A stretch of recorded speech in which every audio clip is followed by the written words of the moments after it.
Inflation is falling, and we probably have lower to go, but soon it will roar back with a vengeance, just like it did during the 70s. Don't believe me? Take a look at this chart showing the correlation between inflation today, the orange line, and inflation during the 70s, the blue line. And as long as this correlation continues, then we do indeed have a little bit further down to go, but we will go much higher after that. If you don't know who I am, my name is Joe Brown. I run Heresy Financial University, where I teach active investors how to make more and lose less by learning how markets actually work. If you'd like to learn more about becoming a member, link is in the description below. This chart was posted by Larry Summers on Twitter, and it shows the correlation between what inflation has done over the last decade compared to what it did during the late 60s and 70s. On the bottom, you can see the time range from 1966 through 1982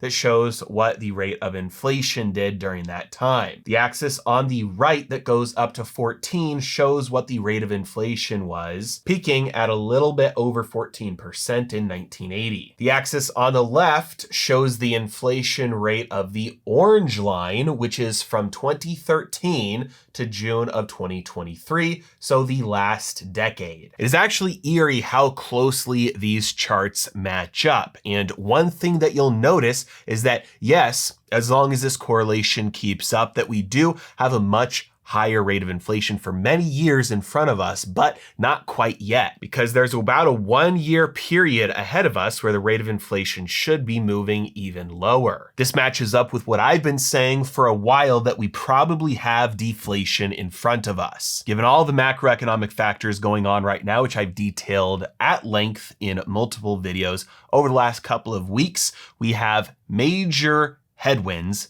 economically speaking, that should push prices, as well as the prices of goods and services, lower. As is always the case with an official measurement like the CPI, your mileage may vary. But on average, I do expect prices to come down. But the big question is, why in the world would this happen? If we do see deflation in front of us, what would cause that to stop and push prices much higher in another repeat of what happened during the 70s, when inflation did the exact same thing and then pushed higher for years into the double digits? And then even once it peaked and started heading down, it stayed elevated for years after. Well, first word from today's sponsor, the bullion card from APMEX. The bullion card is a revolutionary new way to spend your fiat and earn precious metals. This card is developed by the trusted precious metals company APMEX. Most gold companies out there that have tried to get into the payments game do so with giving you a debit card that forces you to sell your gold or silver in order to use it for payment.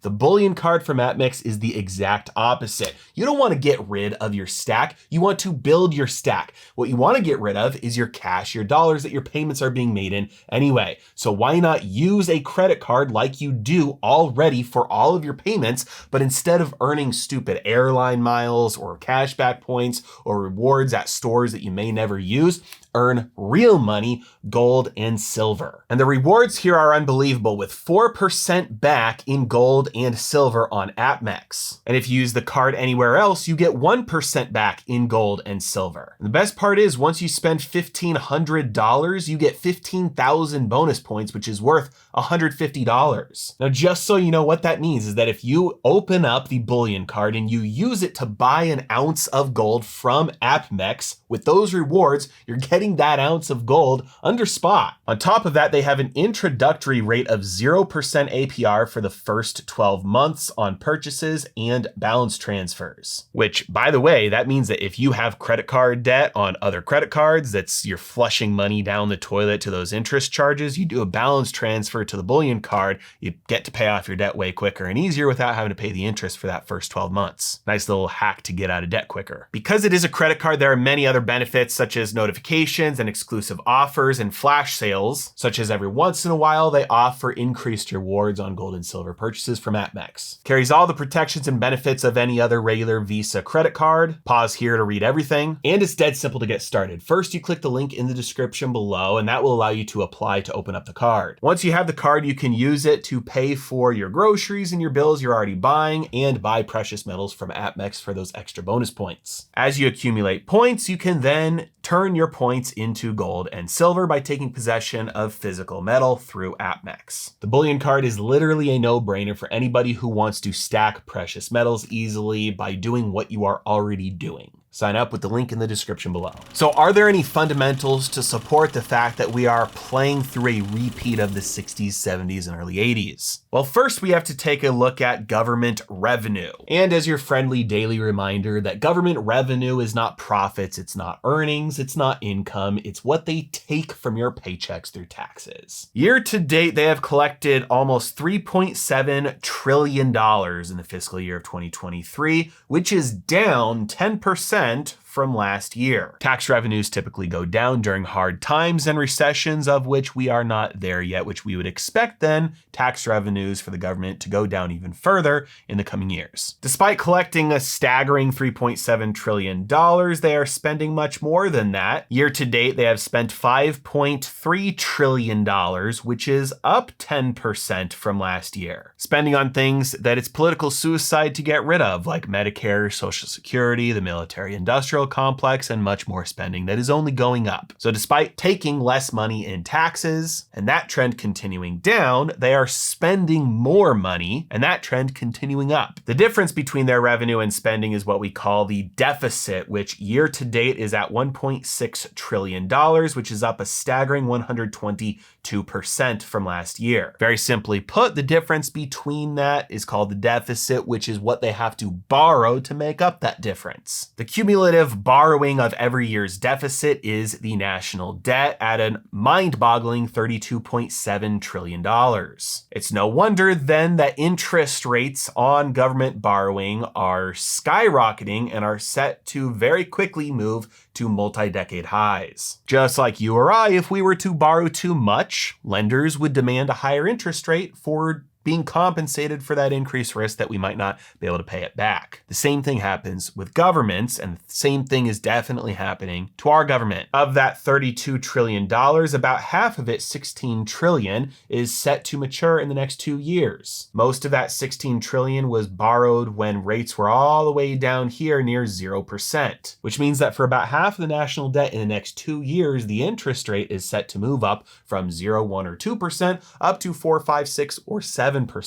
So not only is the income going down, and not only is spending on everything else going up, and not only are they having to borrow more to make up that difference, but the cost of borrowing is skyrocketing very quickly, meaning they have to borrow even more just to pay for that borrowing. The end game of this is simply that at some point within the next couple of years, they won't be able to borrow enough to afford to pay their bills. They simply won't be able to afford the interest. There will be no money left to lend to them. That is a sovereign debt crisis, and that is the fiscal crisis that the United States government is facing in the next few years. Now, one way or another, you and I both know how this ends. They turn the printer back on. But here's the sticky part. The printer is controlled by the Federal Reserve, not the government. It's controlled by the central bank, not the central government. Different entity. And in fact, legally speaking, the Federal Reserve is not allowed to directly loan money to the US government, and it never has. The only way that the Federal Reserve has gotten US debt on its balance sheet is by buying it from the open market. Now, you might say it's accomplishing the same thing, it's just doing it indirectly, and you'd be right, but that distinction matters. This means there are 3 potential ways that the government gets the printer to turn back on for them like it has in the past with quantitative easing. Number 1, because of political pressure, the Federal Reserve folds and resumes to quantitative easing, or even past that to yield curve control. This would mean the Federal Reserve's balance sheet starts to skyrocket higher as it absorbs the US debt markets. But if inflation is still elevated at that point, and there's good reason to suspect that it will be, then the Federal Reserve is going to be very hesitant to do this. And that is because they have 2 mandates of what they're supposed to do, and those are given to them by Congress. That is maximum employment and stable prices. Nowhere in their mandate does it tell them that they need to care about the fiscal responsibility of the United States. Figuring out how to pay the bills is the job of Congress, not the job of the Federal Reserve. And that brings us to the second way the federal government gets the Federal Reserve to turn on the money printer, which is just rewriting the Federal Reserve Act. The Federal Reserve was established in 1913, but the Federal Reserve Act of 1977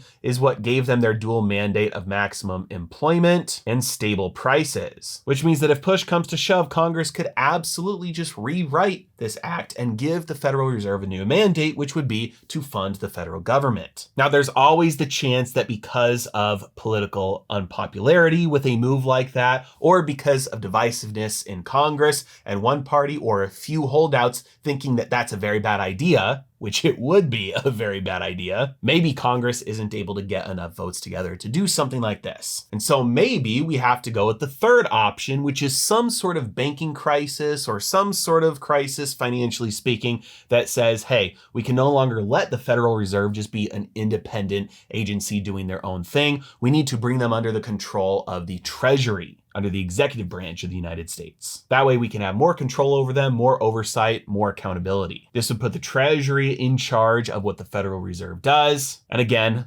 same result as before, allow them to become the funder, the financer of the federal government. Now, just in case you're getting excited about the stimulus checks and the asset bubbles and a repeat of 2020, don't worry, we're not gonna get any of that this time. This doesn't mean helicopter money. This doesn't mean meme stocks. This doesn't mean crypto bubbles. This free money will be just for the government, not for you, which very simply means we're just going to get a return of the inflation that started to happen towards the end of 2021 into 2022 without all the goodies that happened before. You see, in 2020, when the money printing started, very few people believed that that would result in any inflation. At most, people said it would stop the deflation that would have happened otherwise. And then when the inflation did set in, everybody said, well, it's going to be very short-term and temporary. It won't stick around for long. And once it did stick around, and then especially the Fed finally realized it was here to stay, then they finally decided, okay, well, we've got to do something about this.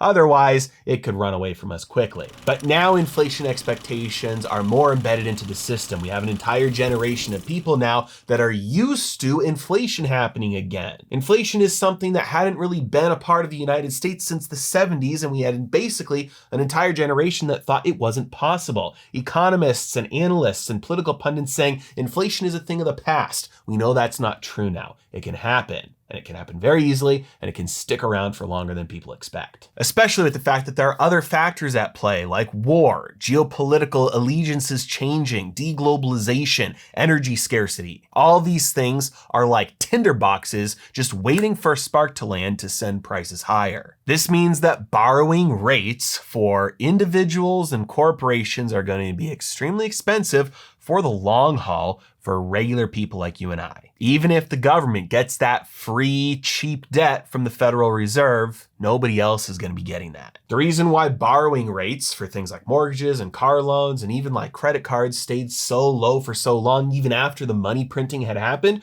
was again because nobody thought inflation would get here, and then nobody thought inflation would stick around. But everybody knows now that that's possible. And not only is it possible, it's likely, which means that if prices go up by 10% a year, a lender is definitely going to require at least 11% on the debt so that it doesn't lose purchasing power. So on one hand, we have inflation pressures that are going to keep interest rates for everybody anchored higher. But on the other hand, we have the US government that, because of the pickle it's in, it's going to give itself a money printer to pay for its debt, which is absolutely going to reignite inflation. Because as that deficit of $1.6 trillion this year becomes $2 trillion next year, $3 trillion the next, $5 trillion, and maybe even $10 trillion down the road. All of that is borrowing, which is essentially just going to be money printed into existence. And if you thought the inflation from the $3 trillion that was printed into existence in 2020 was bad, just wait until you get that every single year, because that's what deficits funded by printing will be. Only this time, you're not going to get the free ride of the low interest rates yourself to be able to take part of a big asset bubble to offset some of the coming inflation. No, you're going to get the inflation from the government printer, while at the same time getting squeezed from the expensive debt. And just as the inflation chart is showing to be a repeat of the 70s, we are also very likely to see an increase in interest rates along that same time frame like we did in the 70s. There will be periods of time where it seems like the trend is done